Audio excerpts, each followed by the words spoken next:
Hey everybody out there in YouTube land, welcome back to another Dark Avengers comic book review episode. We're concluding this year, last 2 weeks of the year. This is the second to last week of the year, December 22nd, 2010's lot. As you guys can see, the guys aren't here this weekend because it's not the weekend. This Saturday was December 25th, Christmas. As you guys can see, we all got new stuff. You guys know my cameraman Mike, by the way, who's behind the camera. So this was the Christmas comic lot.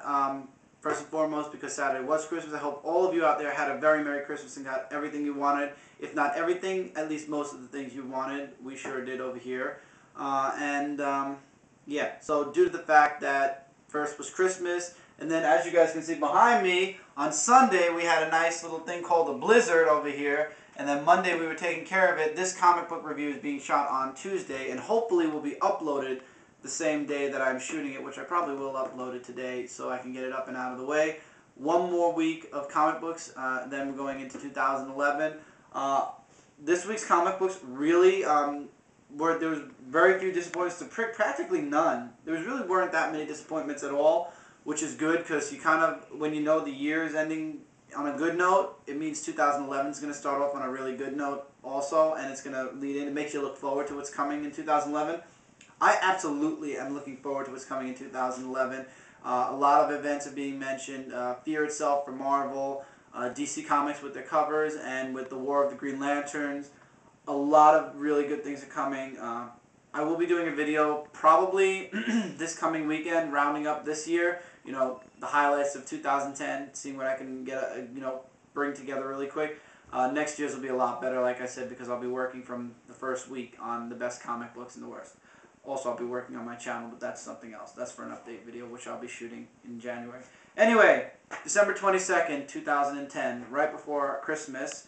For those of you who order comic books, you guys would know in your comic book stores you get this for free.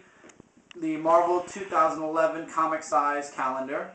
This year, instead of it being paint art, though, they use comic cover art. Like, for example, Iron Man 500 or 600.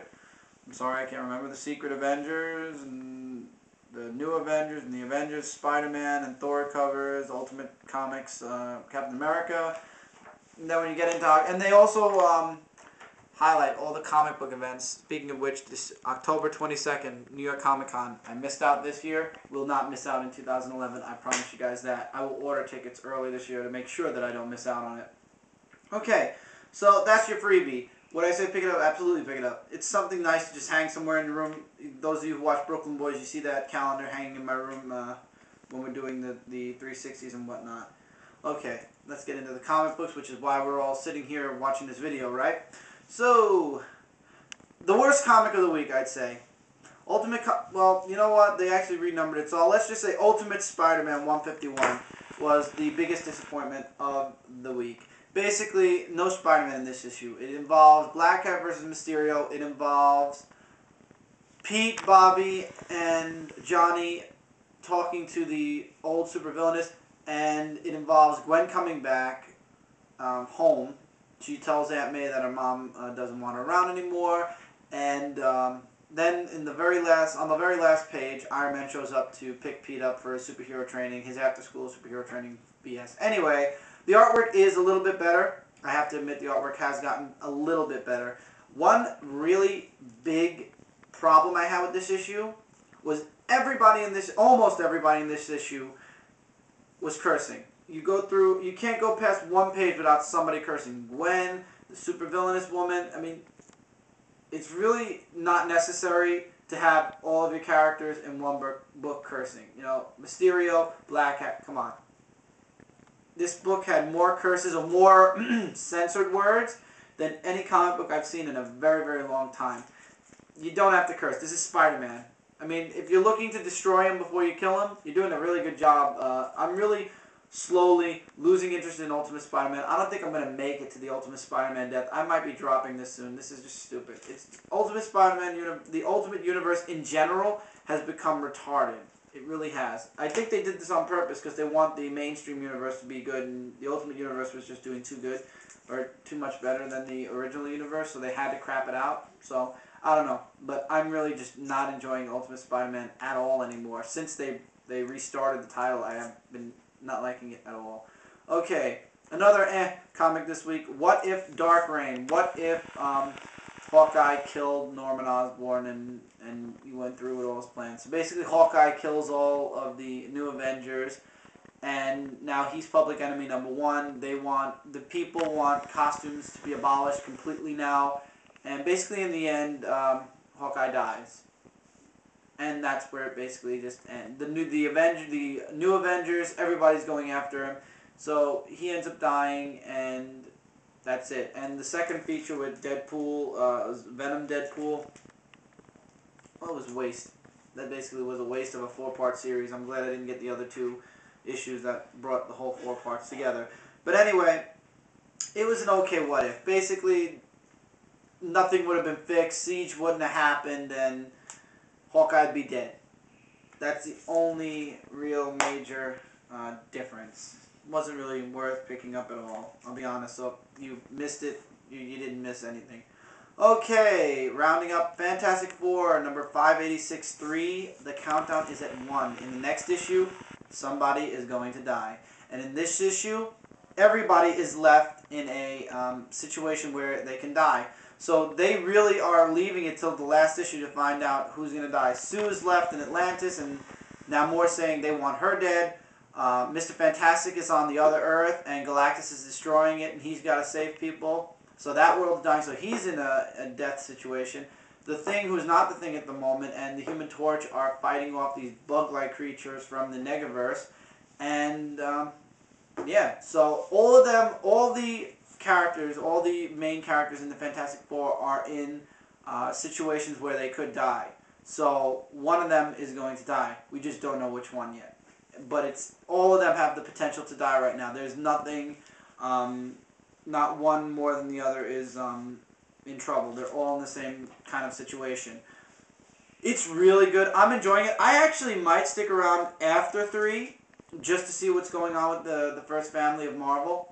After the whole death thing. It's really good. The artwork is great. The story is really good. And if they wanted to grab you guys, if this was meant to grab new readers, it's doing a really good job. I'm pretty much enjoying it. I'm just hoping that when this is over, the stories get a little bit more interesting. Because I tried to jump on Fantastic Four once before, and it just didn't hold me. This is actually holding me. Okay, moving into the last part of the first series of X-Men, X-Men number 6. In this issue, it's basically Dracula versus his son, and Dracula basically decapitates his son. And the X-Men going up against Dracula's son also, but Dracula basically makes nothing out of his son, and in the end, Blade tries to kill Dracula, and Cyclops stops him, saying, we had an agreement, sort of. You leave Utopia, and we'll let you go. You got your free life pass. And then Dracula's like, well, maybe I won't leave. And then Scott says, well, if we had a way of switching Wolverine back to human, what makes you think we didn't put something in you before we brought you back? And he's like, you're bluffing. But he says, I forgive you. You can go. So Dracula leaves. If you guys didn't notice, he's actually on the cover of the Marvel calendar. So I'm having a feeling that maybe not in the X-Men books, maybe in the X-Men books, you never know, Dracula is going to be around in certain books. And I'm sure if Amber was here, she'd be pretty happy about that. Am I happy about it? I really don't care. At this point, you know what? At least Twilight's not ruling everything anymore. So having Dracula around, I really don't mind. So in the end, Jubilee's still a vampire though. And that's where they leave you off. In the next issue, the X-Men return to New York. In X-Men, at least, they return to New York. I'm happy. Spider-Man's guest starring in the next issue. I can't wait for X-Men number 7. X-Men is a definite keeper as far as one of the few new series I got that I'm actually enjoying. This is definitely one of them. Worth the money, worth the buy.